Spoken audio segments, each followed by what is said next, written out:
नमस्कार।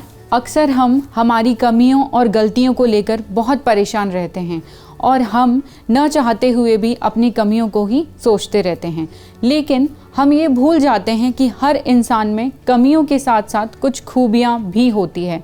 तो इसी बात को मैं आपको एक कहानी के माध्यम से समझाऊंगी। एक बार एक व्यक्ति था जो हमेशा अपनी कमियों और गलतियों को लेकर बहुत परेशान रहता था और इस परेशानी का हल ढूंढते ढूंढते वह एक दिन किसी साधु से मिलने पहुंचा। उसने साधु से कहा, हे गुरुवर, मैं अपने जीवन में हर कार्य में बहुत गलतियां करता रहता हूं और मुझ में बहुत कमियां हैं और इन कमियों की वजह से मैं हमेशा बहुत परेशान रहता हूं। कृपया मुझे इन कमियों से बाहर निकलने का कोई रास्ता बताइए। साधु ने उससे कहा, यदि तुम इन कमियों से बाहर आना चाहते हो तो जाओ और तुमसे भी अधिक कमियों वाले किसी इंसान, जानवर या वस्तु को मेरे पास लेकर आओ। साधु की बात सुनकर वह अपने से भी अधिक कमियों वाले व्यक्ति को ढूंढने के लिए निकल पड़ा।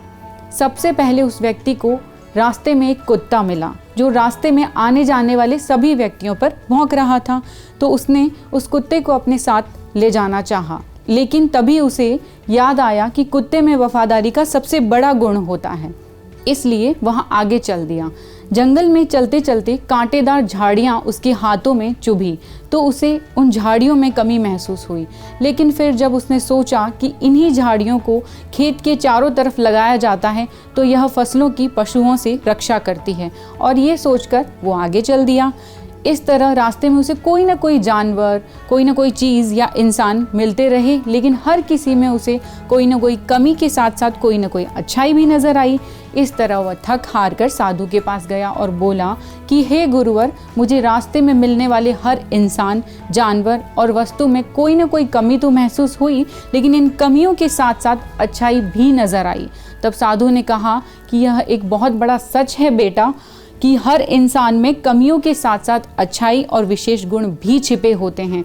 हमें अपनी कमियों से परेशान होने की बजाय उन कमियों को देखते हुए उन्हें दूर करने का प्रयास करना चाहिए। तो हमेशा ध्यान रखें, हर इंसान में कमियों के साथ साथ खूबियाँ भी होती हैं। हमें हमारी खूबियों पर फोकस करना है और अपनी कमियों को दूर करने का प्रयास करना है बिना उनसे परेशान हुए। धन्यवाद।